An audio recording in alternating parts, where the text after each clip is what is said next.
Episode ప్రారంభంలో మనకు ఒక గ్రామాన్ని చూపిస్తారు. ఆ గ్రామంలో ప్రతి చోట నిప్పు పెడుతూ ఉంటారు. ఆ గ్రామాన్ని పూర్తిగా నాశనం చేస్తుంటారు. అదే గ్రామం మధ్యలో డోరోకా గాయపడిన స్థితిలో పడి ఉంటుంది మరియు ఇప్పుడు ఆమె కళ్ళు తెరిచి చూస్తే తన ముందు చాలా మంది సైనికులు గ్రామాన్నంతా నాశనం చేస్తూ ఉంటారు. వాళ్ళు ఆ గ్రామంలోని మంత్రగత్తెలందరినీ చంపేస్తుంటారు. ఇది మంత్రగత్తెల చిన్న గ్రామం అని, దానిపై మనుషులు దాడి చేశారని మనకు తెలుస్తుంది. అక్కడే ఇదంతా చూసి డోరోకా చాలా భయపడి ఉంటుంది. అప్పుడే తన వెనుక నుండి వస్తున్న ఒక మంత్రగత్తె మియా డోరోకాను పట్టుకుని నువ్వు క్షేమంగా ఉన్నావు, ఇది చూసి సంతోషంగా ఉంది అంటుంది. "హా." డోరోకా మియాను అడుగుతుంది ఇక్కడ ఏం జరుగుతోంది అని. మియాకు కూడా ఏమీ తెలియదని, మనుషులు అకస్మాత్తుగా దాడి చేశారని, వాళ్ళు ఇక్కడి మంత్రగత్తెలందరినీ చంపాలనుకుంటున్నారు. ఇది విని డోరోకా మన తప్పేంటి, నిన్నే మనం సిటీకి వెళ్లి జబ్బున్ పడ్డ సైనికులకు వైద్యం చేశాం కదా అంటుంది. అయినా ఈ సైనికులు మనపై ఎందుకు దాడి చేస్తున్నారు? మియాకు ఏమీ అర్థం కావట్లేదంటుంది. అప్పుడు డోరోకా మన మ్యాజిక్ పవర్ తో ఈ సైనికులను ఆపుదామంటుంది. మియా వాళ్ళు మాయాశక్తిని ఉపయోగించలేరని అప్పుడే డోరోకా చూస్తుంది. గ్రామం మధ్యలో ఒక డాటెమ్ డివైస్ పెట్టబడి ఉంటుంది. దానివల్ల అక్కడ ఎవరు తమ మ్యాజిక్ ను ఉపయోగించలేరు. ఇప్పుడు మియా డోరోకాతో ఈ విషయాలన్నీ మేడం ఓఫీలియాకు తెలిసి ఉంటాయి.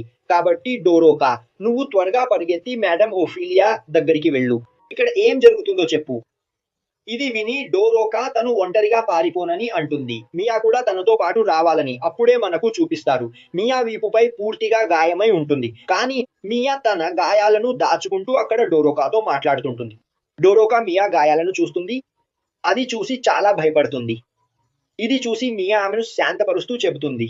త్వరగా పరుగెత్తుకుంటూ నేరుగా మేడం ఓఫీలియా భవనంలోకి వెళ్ళి ఆమెకు అన్ని విషయాల గురించి చెప్పు. అక్కడ పడి ఉన్న నైట్ బొమ్మను తీసుకుని ఈ రోజు నుండి డోరోకానే ఒక నైట్ తనే అందరినీ కాపాడాలి అంటుంది. ఇది విని డోరోకా ఆ బొమ్మను తీసుకుని పారిపోతుంది. అప్పుడే సైనికులు మియాను చుట్టుముట్టి ఆమెపై కాల్పులు జరుపుతారు. ఇప్పుడు మనకు చూపిస్తారు. ప్రస్తుతంలో డోరోకా సగం శరీరం నాశనమై ఉంటుంది. అది చూసి అడోనిస్ చాలా భయపడతాడు. అడోనిస్ డోరోకా దగ్గరికి వెళ్ళి నువ్వు ఇలా చనిపోకూడదు, నేను కోల్ను ఎలా బ్రతికించాలో చెప్పు అంటాడు. ఇది విని ఆమె అడోనిస్ చెవిలో ఏదో చెప్పబోతుంది. కానీ అప్పుడే సైనికులు వచ్చి నిరంతరం దాడి చేసి డోరోకాను చంపేస్తారు. కానీ అడోనిస్ వాళ్ళ బుల్లెట్లను తప్పించుకుంటాడు. సైనికులు తనను చుట్టుముట్టారని అడోనిస్ చూస్తాడు. అక్కడే అడోనిస్ అరుస్తూ నాకు తెలుసు నేను కోల్ను బ్రతికించలేనని అంటాడు. అసలు ఆ అమ్మాయి మాట నేనెందుకు నమ్మాను, నేను నిజంగా పెద్ద మూర్ఖుడిని. మరోవైపు సైనికులు ఖైదీ నంబర్ 1001 నీ ఆట ముగిసింది అని అంటుంటారు. ఆ బిల్డింగ్ పై ఉన్న ఒక అవుట్ యామాటోకి కాల్ చేసి అడోనిస్ ఓడిపోయాడని, ఇక తప్పించుకోలేడని చెప్తాడు. అప్పుడు అడోనిస్ తన పెన్ని లేపుతూ మూర్ఖుల్లారా అంటాడు. మీరే చావడానికి నా దగ్గరికి వచ్చారు అని అతను ఒక స్పెల్ వేస్తాడు. అది చూసి సైనికులందరూ అతనిపై కాల్పులు జరుపుతారు. కానీ బుల్లెట్లన్నీ అడోనిస్ దగ్గరికి వెళ్ళగానే అతని బారియర్ కి తగిలి అక్కడే ఆగిపోతాయి. అక్కడే సైనికులు అతనిపై కాల్పులు జరుపుతూనే ఉంటారు. దానివల్ల అడోనిస్ చుట్టూ చాలా బుల్లెట్లు పోగవుతాయి. ఇప్పుడు అడోనిస్ ఆ బుల్లెట్లన్నింటినీ సైనికుల వైపు తిప్పుతూ ఒక బ్యాక్ ఫైర్ చేస్తాడు. దానివల్ల ఆ బుల్లెట్లన్నీ సైనికులకు తగిలి అందరూ అక్కడ చనిపోవడం మొదలవుతుంది. అది చూసి అక్కడున్న ఒక సైనికుడు చాలా భయపడతాడు. అతను తప్ప చుట్టూ ఉన్న సైనికులందరూ చనిపోతారు. అది చూసి అతను ఇంకా భయపడతాడు. ఇప్పుడు అడోనిస్ నెమ్మదిగా ఆ సైనికుడి వైపు వెళ్తుండగా అప్పుడే ఒక అవుట్ అడోనిస్ పై గురిపెట్టి తన గన్తో ఫైర్ చేస్తాడు. అతని జెయింట్ బుల్లెట్ వేగంగా వెళ్లి అడోనిస్ దగ్గర పేలుతుంది. అది చూసి సంతోషిస్తాడు. అప్పుడే అడోనిస్ పొగలోంచి బయటకు వస్తాడు. అప్పుడు ఒక అవుట్ చూస్తాడు అడోనిస్ తన జెయింట్ బుల్లెట్ ను కూడా ఆపేశాడని. ఇప్పుడు అడోనిస్ ఆ జెయింట్ బుల్లెట్ ను ఒక అవుట్ వైపు తిప్పుతూ దాని సైజును ఇంకా పెద్దది చేసి వేగంగా ఒక అవుట్ వైపు ఫైర్ చేసి అతని సగం శరీరాన్ని నాశనం చేస్తాడు. ఇప్పుడు అడోనిస్ మళ్ళీ ఆ సైనికుడి వైపు వెళ్తుంటాడు. అప్పుడు అతను ఏమనుకుంటున్నారు, క్లోయిని చంపాక మీరిక్కడ ప్రశాంతంగా బతకగలరా అంటుంటాడు. మీలో ఎవ్వరినీ బతకనివ్వను, మీ అందరినీ క్లోయి దగ్గరికి పంపిస్తాను. ఆ తర్వాత క్లోయినే మిమ్మల్ని క్షమిస్తుంది.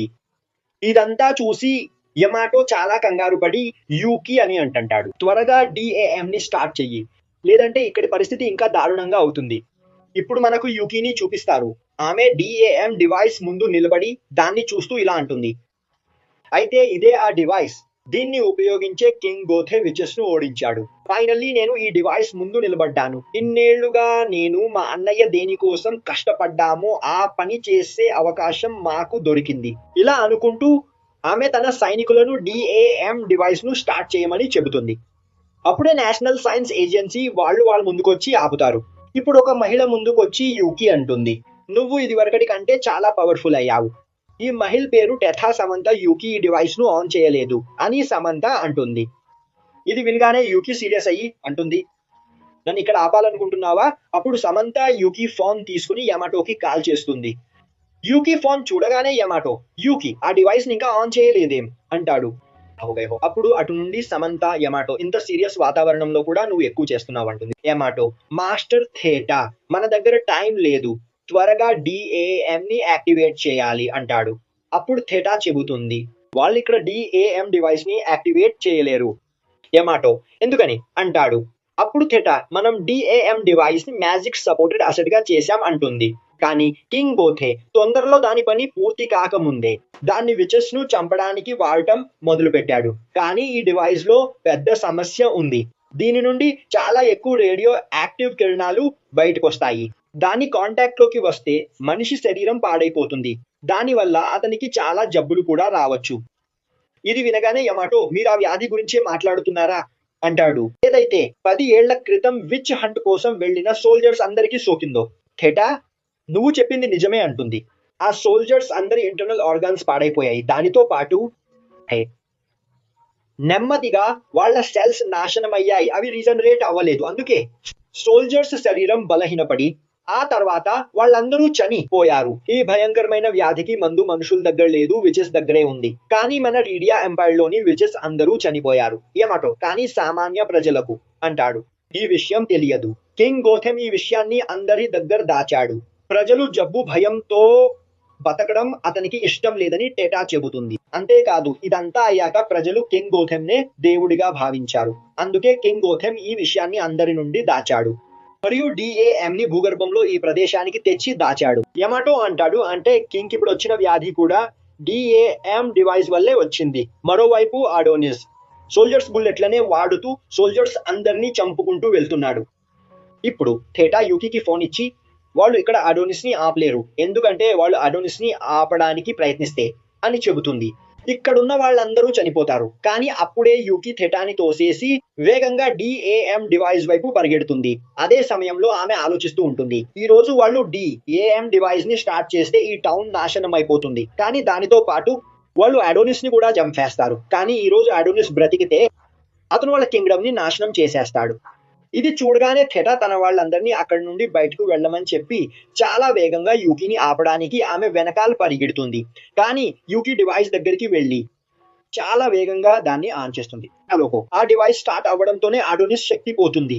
అతని చేతిలో నుండి మ్యాజికల్ పెన్ కింద పడిపోతుంది. అది చూసి అతనికి ఏమీ అర్థం కాదు. ఇది చూసి యమాటో మరియు అతని సహచరులు కూడా ఆశ్చర్యపోతారు. ఇప్పుడు యమాటో డైరెక్టర్ థెటాతో, డైరెక్టర్ అసలు అక్కడ ఏం జరుగుతోంది అని అడుగుతాడు. ఇప్పుడు ఆ డివైస్ స్టార్ట్ అవ్వడంతో ఒక సెకండ్ లోనే డైరెక్టర్ థెటా అని చూపిస్తారు మరియు యూకి ఇద్దరి పరిస్థితి దారుణంగా తయారవుతుంది. కానీ డైరెక్టర్ థెటా ఎలాగోలా కొన్ని సెకండ్లలోనే మళ్ళీ డివైస్ ని ఆఫ్ చేస్తుంది. ఇప్పుడు ఆమె యమాటోతో అంటుంది, వాళ్ళ దగ్గర ఎక్కువ టైం లేదు, అందుకే త్వరగా అతనిపై దాడి చేసి ఆపండి. ఎందుకంటే ఇప్పుడు వాళ్ళు ఏమీ చెయ్యకపోతే వాళ్ళ కష్టం అంతా వృధా అవుతుంది. ఇది వినగానే యమాటో తన సైనికులను అడోనిస్ పై దాడి చేయమంటాడు. ఇది వినగానే సైనికులందరూ అడోనిస్ పై దాడికి వెళ్తారు. అది చూసి అడోనిస్ తన మ్యాజికల్ పెన్ వైపు పరిగెడతాడు. ఇప్పుడు సైనికులు అడోనిస్ ను షూట్ చేయబోతుండగా అప్పుడే ఒక సోల్జర్ అందరికంటే ముందుకు వచ్చి అడోనిస్ వైపు వెళ్తుంది. అప్పుడే అక్కడున్న ఒక పెద్ద బిల్డింగ్ కింద పడిపోతుంది. అది చూసి సైనికులందరూ భయపడతారు. కానీ అడోనిస్ ఆ సోల్జర్ బిల్డింగ్ కు రెండో వైపు ఉంటారు. అప్పుడే ఆ సోల్జర్ తన వెపన్ ను తీసి అడోనిస్ ను చంపడానికి సిద్ధమవుతుంది. అక్కడే అడోనిస్ కింద పడి ఉంటాడు. ఆ సోల్జర్ చేతిలో వెపన్ ను చూసి ఆలోచిస్తాడు. ఫైనల్ గా టైం వచ్చింది, ఇప్పుడు నాకు విముక్తి లభిస్తుంది. కోల్, నేను త్వరలోనే నీ దగ్గరికి వస్తున్నాను. అప్పుడే ఆ సోల్జర్ దాడి చేసి అడోనిస్ తల నరికేస్తుంది. ఆ తర్వాత ఆమె అడోనిస్ తల తీసుకుని తన సైనికుల వద్దకు వచ్చి కళ్ళు తిరిగి కింద పడిపోతుంది. ఇప్పుడు ఆమె సహచరులు ఆమెను పట్టుకుంటారు. అదే సమయంలో వాళ్ళు అడోనిస్ నరికిన తల చూసి సంతోషపడి ఆనందంతో అక్కడ అరవడం మొదలు పెడతారు. ఇది చూసి యమాటో అతని సహచరులు కూడా చాలా సంతోషిస్తారు. ఆ తర్వాత యమాటో తన సైనికులందరినీ రాళ్ల మధ్య చిక్కుకున్న గాయపడిన వారికి సహాయం చేయడానికి పంపిస్తాడు. అతను కొంతమందిని యూకి, సెమెంతాల్ దగ్గరికి కూడా పంపిస్తాడు. అక్కడే మిగతా వాళ్ళు అడోనిస్ చనిపోవడం చూసి సంతోషపడుతూ ఇలా అంటుంటారు, వాళ్ళ దేశం అత్యంత శక్తివంతమైనదని, వాళ్ళను ఎవరూ ఓడించలేరని. ఇప్పుడు కింగ్ బోథే మళ్ళీ ఒక ప్రెస్ కాన్ఫరెన్స్ పెట్టి అందరితో ఇలా అంటాడు, మనం ఆ విచ్ డిసైపుల్ ను ఎంత శక్తివంతుడని అనుకున్నాము, అతను దానికంటే చాలా ప్రమాదకరమైన వాడని తేలింది. మన రాజ్యాన్ని నాశనం చేయడానికి ప్రయత్నించాడు. అతను మన అమాయక ప్రజలను, వేలాది సైనికులను చంపేశాడు. అయినా మనం మన టెక్నాలజీ, సైన్స్ సహాయంతో ఆ మ్యాజిక్ యూజర్ ను ఓడించాము. మన రీడియా ఎంపైర్ ప్రపంచంలోనే శక్తివంతమైనదని, మనమే ఈ ప్రపంచానికి దేవుళ్ళమని నిరూపించాము. ఇప్పుడు స్కూల్లో కూర్చున్న ఒక అమ్మాయిని చూపిస్తారు. కింగ్ బోథే ఇస్తున్న స్పీచ్ వింటూ ఉంటుంది. ఇప్పుడు మనకు తెలుస్తుంది మీడియా ఎంపైర్ లోని స్కూల్స్ లో పిల్లలకు కింగ్ బోథే స్పీచ్ వినిపిస్తారని.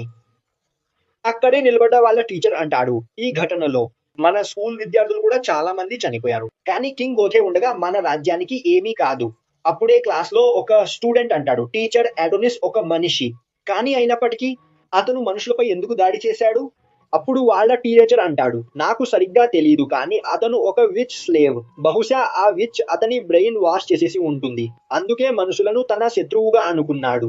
ఇప్పుడు వాళ్ళకి తర్వాతి క్లాస్ పీటీ. అది చూసి అందరూ ప్లే గ్రౌండ్ కి వెళ్తారు. అక్కడే ఆ అమ్మాయి నిశ్శబ్దంగా తన డెస్క్ దగ్గర కూర్చుని ఉంటుంది. ఇప్పుడు మనకు మరో అమ్మాయిని చూపిస్తారు. ఆమె ఆ అమ్మాయి దగ్గరికి వచ్చి, నేను అంతా చూశాను, నువ్వు ఇక్కడ ఏం చేస్తున్నావు? అప్పుడే ఆమె స్నేహితురాలు పిలవడంతో ఆ అమ్మాయి అక్కడి నుండి వెళ్ళిపోతుంది. ఇప్పుడు మనకు చూపిస్తారు, ఆమె ఒక అమ్మాయి తన స్కూల్లో చనిపోయిన వారికి నివాళులు అర్పించే ప్రదేశానికి వస్తుంది. అక్కడ నిలబడి ఆమె ఇలా అంటుంది, కింగ్ బోథేకి పెద్ద మాటలు చెప్పడమే వచ్చు, కానీ ఇప్పటిదాకా అతను ఒక్క మంచి పని చేయలేదు. ఇప్పుడు ఈ అమ్మాయి పేరు యారీ అని మనకు తెలుస్తుంది. అడోనిస్ సిటీపై దాడి చేసినప్పుడు ఈ అమ్మాయి ఫ్రెండ్ ఆ దాడిలో పెద్ద రాయి కింద పడ్డాడు. యారీ కావాలంటే అతన్ని కాపాడేది, కానీ కాపాడకుండా పారిపోయింది. అడోనిస్ తయారు చేసిన జైంట్ తల తన ఫ్రెండ్ టకుమాపై పడటంతో అతను చనిపోయాడు. ఇప్పుడు ప్రెసెంట్ టైంలో యారీని చూపిస్తారు. టకుమాను క్షమించమని అడుగుతూ ఉంటుంది. అక్కడే ఆమె తన ఫోన్ లో ఉన్న అడోనిస్ ఫోటోను చూస్తూ అడోనిస్ ను చూసిన వెంటనే అడోనిస్ తో తొలిచూపులోనే ప్రేమలో పడింది. అప్పుడే ఏరి వెనుక నుంచి ఒక వ్యక్తి వచ్చి అడోనిస్ చాలా హ్యాండ్సమ్ గా ఉన్నాడు అంటాడు. ఏరి వెనక్కి తిరిగి చూస్తే ఆ వ్యక్తి గవర్నమెంట్ కోసం పనిచేస్తాడు. అది చూసి ఆమె టెన్షన్ పడుతుంది. ఏరి భయంతో ఫోటోలు డిలీట్ చేస్తుంటే ఆ వ్యక్తి డిలీట్ చేయక్కర్లేదు, ఎవరికీ చూపించకు అంటాడు. ఇంతలో ఏరి సడన్ గా ఆ వ్యక్తిని చూసి బాగా భయపడిపోతుంది. అది చూసి ఆ వ్యక్తి, నువ్వు భయపడక్కర్లేదు, నేను నిన్ను ఇక్కడ అరెస్ట్ చేయను అంటాడు. అప్పుడు ఏరి తనకు అర్జెంట్ పని ఉందని చెప్పి అక్కడి నుంచి పారిపోతుంది. ఏరి వెళ్ళగానే ఆ వ్యక్తి కాల్ చేసి, నేను ఓజీని అంటాడు. గేట్ నంబర్ 2 వైపు ఒక అమ్మాయి పరిగెడుతోంది. అడోనిస్తో ఆమెకు సంబంధం ఉందని నా అనుమానం, ఆమెను అరెస్ట్ చేయండి. అప్పుడే ఒక సోల్జర్ పరిగెత్తుకుంటూ వచ్చి, చీఫ్, ఓజీ రిపోర్ట్ రెడీ అంటాడు. ఇది విని ఓజీ ఒక అమ్మాయికి కాల్ చేస్తాడు. కాల్ లిఫ్ట్ చేయగానే ఆమె, ఓజీ నన్ను ఇక్కడ నుండి ట్రాన్స్ఫర్ చేయంటుంది, ఎందుకంటే ఆమె ఒక్కతే ఈ ప్లేస్ లో 100 మంది పని చేస్తుంది. ఇప్పుడు మనకు ఈ అమ్మాయి నేషనల్ ఏజెన్సీ చీఫ్ చార్మీ అని తెలుస్తుంది. అక్కడే చార్మీ అడోనిస్ డెడ్ బాడీని స్కాన్ చేస్తోంది. ఇక్కడితో ఈ ఎపిసోడ్ ముగుస్తుంది. అయితే ఎపిసోడ్ ప్రారంభంలో అడోనిస్ ఒక ప్రదేశంలో చాలా గట్టిగా అరుస్తూ ఉంటాడని మనకు చూపిస్తారు. అక్కడే అతని చుట్టూ చాలా మంది మంత్రగత్తెలు ఉంటారు. వాళ్ళు అతన్ని శాంతపరచడానికి ప్రయత్నిస్తూ ఉంటారు. అక్కడే వాళ్ళు ఇలా అంటూ ఉంటారు, అడోనిస్ కు ఈ కొత్త ప్రదేశానికి అలవాటు పడటం చాలా కష్టం, ఎందుకంటే అతని శరీరం చాలా బలహీనంగా ఉంది. అప్పుడే అక్కడికి హెడ్ విచ్ వస్తుంది. ఇప్పుడు ఆమె మిగతా మంత్రగత్తెలతో ఇలా అంటుంది, వాళ్ళు ఏదో ఒకటి చేసి ఇక్కడ అడోనిస్ ను కాపాడాలని, ఎందుకంటే అడోనిస్ వాళ్లకు చాలా ముఖ్యమైన వాడని. ఇప్పుడు ఆమె తన మ్యాజిక్ ను ఉపయోగించి అడోనిస్ ను స్పృహలోకి తీసుకువస్తుంది. ఇప్పుడు అడోనిస్ కు గుర్తుకు వస్తుంది, ఆ అమ్మాయి తనపై దాడి చేసి తల నరికినప్పుడు ఆ అమ్మాయి తన శరీరం యొక్క ఒక క్లోన్ ను తయారు చేసిందని అతను గమనించాడు. అది కూడా ఆమె అడోనిస్ యొక్క క్లోన్ తల నరికింది. ఇప్పుడు ఆ అమ్మాయి తనను తాను పరిచయం చేసుకుంటూ అడోనిస్ తో తన పేరు అని చెబుతుంది. ఆమె రావాల్సి ఉంది. డోరోకాతో కలిసి ఈ దేశానికి అడోనిస్ ను కాపాడటానికి వచ్చింది. మరియు ఇదంతా వారి ప్రణాళికలో ఒక భాగం. దీని ద్వారా వారు కోల్ కు మళ్ళీ ప్రాణం పోయగలరు. ఇప్పుడు ఆమె ఆకాశం వైపు చూస్తూ మేడం అని చెబుతుంది. ఓఫిలియా, నువ్వు ఇతన్ని నీతో తీసుకెళ్లవచ్చు.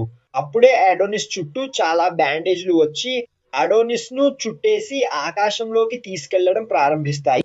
ఇప్పుడు ప్రస్తుత సమయంలో అడోనిస్ కు ఈ విషయాలన్నీ గుర్తొస్తుంటాయి.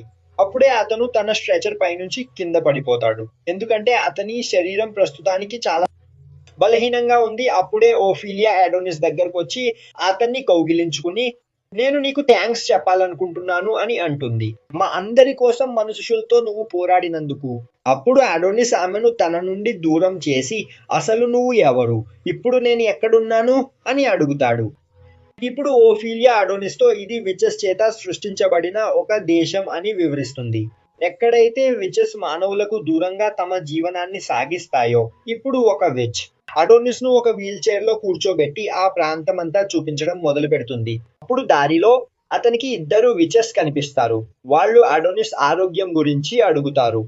అడోనిస్, నేను బాగానే ఉన్నాను అంటాడు. అప్పుడు ఆ విచెస్ అంటారు, ఇది చూసి మాకు చాలా సంతోషంగా ఉంది. ఎందుకంటే నీకు ఇక్కడ ఏమైనా అయితే కోల్ చాలా బాధపడేది. అప్పుడు అడోనిస్, మీ అందరికీ కోల్ తెలుసా అని అడుగుతాడు. వాళ్ళందరూ అవునంటారు. అది విని అడోనిస్ కు సంతోషంగా అనిపిస్తుంది. ఇప్పుడు ఆ విచ్ అడోనిస్ ను ఒక చోటికి తెస్తుంది. అక్కడ ఓఫిలియా కొన్ని విచెస్ తో పాటు ఉంటుంది. ఇప్పుడు ఓఫిలియాను చూడగానే అడోనిస్ వీల్ చైర్ నడుపుతున్న విచ్ తో, నువ్వు వెళ్ళవచ్చు, నేను నా కాళ్ళ మీద నడవగలను అంటాడు. సరిగ్గా అప్పుడే ఓఫిలియా అతన్ని అడ్డుకుని, నువ్వు ఒక మానవుడివి మరియు ప్రస్తుతం నువ్వు ఉన్న ఈ స్థలం గురించి నువ్వు ఎప్పుడూ ఆలోచించి కూడా ఉండవు అని చెబుతుంది. ఈ స్థలం యొక్క శక్తిని నీ యొక్క సాధారణమైన శరీరం భరించలేదు. అప్పుడు అడోనిస్, అసలు మీరంతా నన్ను ఇక్కడికి ఎందుకు పట్టుకొచ్చారు అని అడుగుతాడు. ఓఫిలియా అంటుంది, మేం నిన్ను ఇక్కడికి ఆహ్వానించడానికి కారణం నువ్వు కోల్ శిష్యుడివి కాబట్టి. అడోనిస్, అయితే నీకు కూడా కోల్ తెలుసా అంటాడు. ఓఫిలియా చిరునవ్వుతో మా దేశంలోని విచెస్ అందరికీ కోల్ గురించి తెలుసు అని చెబుతుంది. ఎందుకంటే కోల్ అత్యంత శక్తివంతమైన విచెస్ లో ఒకరు. ఇంకా ఆమె నిజంగా చాలా దయగలది. కానీ ఆమెను విచ్ నేషన్ నుండి బహిష్కరించారు. యూజ్ కర్ సక్తా హై. అడోనిస్ అంటాడు, నువ్వు చెప్పేది ఏంటంటే మీరు కోల్ ను విచ్ నేషన్ నుండి బయటకు పంపారు. తద్వారా ఆమె మనుషుల మధ్యకు వెళ్లి ఎవరికైనా మ్యాజిక్ ఉపయోగించడం నేర్పించగలదు. ఓఫిలియా కోల్ నీకు ఈ విషయం చెప్పిందా అని అడుగుతుంది. అడోనిస్, లేదు, దీని గురించి నాకు నేనే. మీకే అర్థమైంది. అప్పుడే ఓఫిలియా ఇలా అంటుంది, దేవుడు విచెస్ ని మరియు మానవులను సృష్టించినప్పుడు ఆయన విచెస్ తో మానవులను జాగ్రత్తగా చూసుకోమని చెప్పాడు. దానితో పాటు మనుషులకు తమ మ్యాజికల్ పవర్ ని ఉపయోగించడం నేర్పించవద్దని కూడా. ఎందుకంటే మనుషులు క్యూరియాసిటీతో ఉంటారు. వాళ్లకు మ్యాజికల్ పవర్ వస్తే ఏదైనా చేయగలరు. కానీ చరిత్రలో చాలా మంది విచెస్ మనుషులకు మ్యాజిక్ ఉపయోగించడం నేర్పించడానికి ప్రయత్నించారు. కానీ మ్యాజిక్ ను కంట్రోల్ చేయడం నేర్చుకోలేకపోయారు. అయితే ఒకరోజు కోల్ అటువంటి ఒక మానవుడిని కనుగొంది. అతను చాలా సులభంగా మ్యాజిక్ ఉపయోగించడం నేర్చుకున్నాడు. ఆ వ్యక్తి మరెవరో కాదు, నువ్వే. మేం ఆమెను ఆపడానికి ట్రై చేశాం. కానీ ఆమె నవ్వుతూ సారీ చెప్పి మమ్మల్ని వదిలి మనుషుల లోకంలోకి వెళ్ళిపోయింది. అడోనిస్ అంటాడు, అయితే నా మ్యాజికల్ పెన్ నీ దగ్గర ఉందా? ఇది వినగానే ఓఫిలియా తన దగ్గర నుండి అడోనిస్ మ్యాజికల్ పెన్ ను బయటకు తీస్తుంది. అది చూడగానే అడోనిస్ చాలా వేగంగా తన పెన్ వైపు పరిగెడతాడు, కానీ కింద పడిపోతాడు. అప్పుడే ఓఫిలియా ఇలా అంటుంది, ఈ పెన్ ఫీనిక్స్ యొక్క ఈక్ మరియు రెడ్ డ్రాగన్ యొక్క కన్నును విలీనం చేసి తయారు చేయబడింది. ఇది వాస్తవానికి చాలా శక్తివంతమైన ఆయుధం మరియు కోల్ మాత్రమే ఇటువంటి మాస్టర్ పీస్ ను నిర్మించగలదు అని చెబుతూ ఓఫిలియా ఆ పెన్ను అడోనిస్ కు అందజేస్తుంది. దానిని చూసి అడోనిస్ చాలా సంతోషిస్తాడు మరియు అతను అంటాడు, నీ పేరు ఓఫిలియా అని చెప్పావు. అయితే నువ్వు సత్యం పలుకుతున్నావా? నువ్వు నిజంగానే కోల్ ను తిరిగి బ్రతికించగలవా? ఓఫిలియా అంటుంది, విచెస్ అబద్ధాలు చెప్పవు, కాబట్టి నువ్వు మమ్మల్ని నమ్మవచ్చు. ఇది విని అడోనిస్ కు చాలా సంతోషం కలుగుతుంది. ఇప్పుడు అతను సంతోషంగా పైకి ఆకాశం వైపు చూస్తాడు. అప్పుడు అతనికి ఆకాశంలో భూమి కనిపిస్తుంది. అది చూసి అతను ఆశ్చర్యపోతాడు. అప్పుడే ఓఫిలియా అతనికి వివరిస్తుంది, ఈ ప్రదేశాన్ని సెలెస్టియల్ ప్లేస్ అని పిలుస్తారు మరియు ఇది భూమిపై లేదు. 10 ఏళ్ల క్రితం వాళ్ళు భూమిని వదిలి ఇక్కడికి వచ్చేశారు ఎందుకంటే భూమి వాళ్లకు సేఫ్ కాదు మరియు ఈ ప్రదేశం భూమి నుండి చాలా దూరంలో ఉంది. ఆ కారణంగా మానవులు ఇక్కడికి చేరుకోలేరు. దాని తర్వాత ఓఫిలియా అడోనిస్ కు అక్కడున్న విచెస్ యొక్క శ్మశాన వాటికను చూపిస్తుంది మరియు ఈ సమాధి రాళ్లన్నీ 10 సంవత్సరాల క్రితం మానవులచే చంపబడిన విచెస్ కు చెందినవి. ఇప్పుడు ఓఫిలియా అడోనిస్ ను ఒక వృక్షం వద్దకు తీసుకువచ్చి దీనిని మీటో ట్రీ అని పిలుస్తారని అతనికి తెలియజేస్తుంది. విచెస్ పుట్టేది కూడా ఈ చెట్టు పైనుండే. ఇది చివరిగా మిగిలిన మీటో ట్రీ. దీన్ని మేము భూమి నుండి మాతో పాటు ఇక్కడికి తీసుకువచ్చాము ఎందుకంటే మనుషులు భూమిపై ఉన్న అన్ని మీటో ట్రీలను నాశనం చేసేశారు. అప్పుడే అడోనిస్ చూపు ఒక చోటు పడుతుంది. ఇప్పుడు అది చూసి అడోనిస్ చాలా ఆశ్చర్యపోతాడు. అప్పుడు ఓఫిలియా అతనికి చెప్తుంది, మీటో ట్రీ మంత్రగత్తెలకు జన్మనివ్వడమే కాదు, వారిని రికార్డినేట్ కూడా చేస్తుంది. అప్పుడే అడోనిస్ ముందుకు వచ్చి ఈ చెట్టుపై ఉన్న మంత్రగత్తె మరెవరో కాదు క్లో అంటాడు. ఓఫిలియా లేదు, ఇది మామూలు మంత్రగత్తె అంటుంది. కానీ నువ్వు నీ పవర్ ను ఉపయోగిస్తే, నీ పవర్ తో క్లో ఆత్మను ఈ మంత్రగత్తె శరీరంలోకి పంపగలవు. దాంతో క్లో ఇక్కడ రికార్డినేట్ అవుతుంది.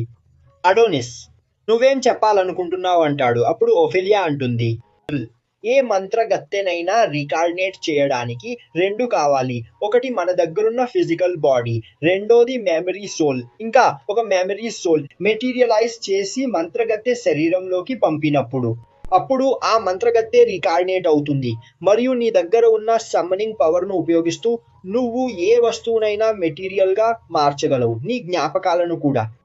నీకు అపరిమిత శక్తి ఉంది, ఊహించి వస్తువులను సృష్టించగలవు. కాబట్టి నువ్వు క్లో మెమరీని మెటీరియల్ గా మార్చి ఈ మంత్రగత్తె శరీరంలోకి పంపితే క్లో మళ్ళీ ఇక్కడ రికార్డినేట్ అవుతుంది. ఇక నువ్వు ఏం చేయాలో నీకే అర్థమై ఉంటుంది.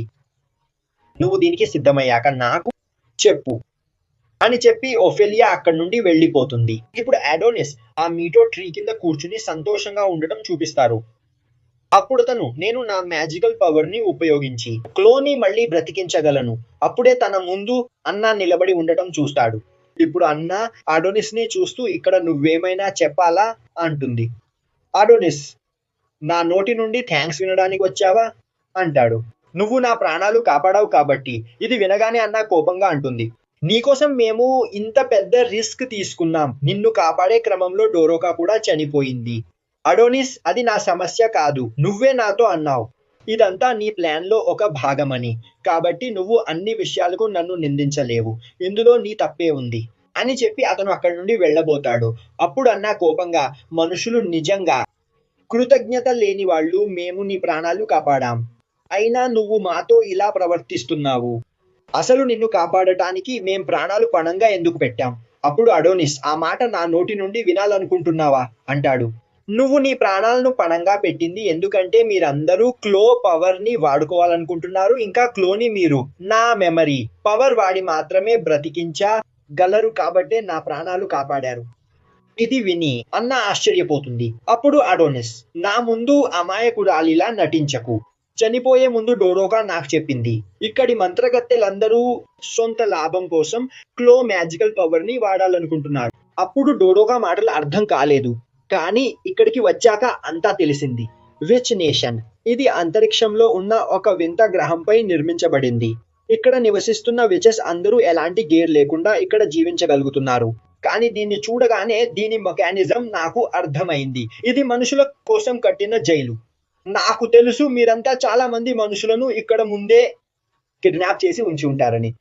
కోల్ ఈ మ్యాజికల్ పెన్ వల్లే నాకు మ్యాజిక్ వాడటం నేర్పింది. అలాగే మీరు కూడా ఆ మనుషులందరికీ మ్యాజికల్ పెన్ పవర్ ను వాడటం నేర్పించాలనుకుంటున్నారు. దానివల్ల ఆ మనుషులు మీ తరపున ఇతర మనుషులతో ఫైట్ చేస్తారు. కానీ మీలో ఎవ్వరికి ఈ మ్యాజికల్ పెన్ చేయడం రాదు. ఈ మాట ఓఫిలియానే చెప్పింది. ఇలాంటి పెన్ను కోల్ మాత్రమే చేయగలదు. అందుకే నా పవర్ ని వాడుకుని కోల్ ని బ్రతికించాలని చూస్తున్నావు. అలా కోల్ మీకోసం పెన్స్ తయారు చేస్తుంది. వాటితో మీరు కిడ్నాప్ చేసిన మనుషులకు మ్యాజికల్ పవర్ ఇస్తారు. ఆ తర్వాత ఆ మనుషులు మీ తరపున ఇతర మనుషులతో ఫైట్ చేస్తారు. నన్ను ఎంత సులభంగా మోసం చేయగలమని మీరు నిజంగా అనుకున్నారా అప్పుడే అనా అడోనిస్ ను ఆపుతూ అంటుంది. ఇదంతా తెలిసాక ఇప్పుడు అడోనిస్ ఇక్కడ ఏం చేయబోతున్నాడు? డోరోకా అడోనిస్ ను కాపాడటానికే చనిపోయింది. ప్లీజ్ అడోనిస్ ఫోల్ ను బ్రతికించడంలో వాళ్ళకి సహాయం చెయ్యి. ఎందుకంటే మనుషులతో పోరాడటానికి వాళ్ళకి ఇది తప్ప వేరే దారి లేదు. అడోనిస్, నేను ఇక్కడ కోల్ను బ్రతికిస్తాను అంటాడు. ఆ తర్వాత ఇక్కడ కోల్ ఏది చెబితే అదే జరుగుతుంది. ఒకవేళ కోల్ మిమ్మల్ని వద్దంటే నేను మిమ్మల్ని చంపడానికి కూడా వెనుకాడను. ఇప్పుడు హీటో ట్రీ దగ్గర విచెస్ అందరూ ఉన్నారు. కోల్ను బ్రతికించడానికి అక్కడ చేరారు. అందరూ తమ పవర్తో ఒక ఫార్మేషన్ ను ఏర్పరుస్తారు. అప్పుడే అడోనిస్ తన మ్యాజికల్ పెన్ శక్తిని ఉపయోగించి కోల్తో గడిపిన సమయానికి సంబంధించిన జ్ఞాపకాలను మెటీరియలైజ్ చేస్తాడు. ఇప్పుడు అతనికి గుర్తొస్తుంది కోల్ ఎలా చిన్నప్పుడు తనకు నక్షత్రాల గురించి నేర్పించడం, కోల్తో ఎంత సంతోషంగా ఉండేవాడో ఆ మెమరీ మెటీరియల్స్ అన్నింటినీ మీటో ట్రీ లోపల ఉన్న విచ్లోకి పంపుతున్నాడు. లోపల పెట్టేస్తాడు. వెంటనే కోల్ కళ్ళు తెరుస్తుంది. హీటో ట్రీ చుట్టూ పెద్ద వెలుగు ప్రకాశిస్తుంది. వెంటనే కోల్ పీటో ట్రీ నుండి బయటకు వస్తుంది. ఇక్కడితో ఈ ఎపిసోడ్ అయిపోతుంది.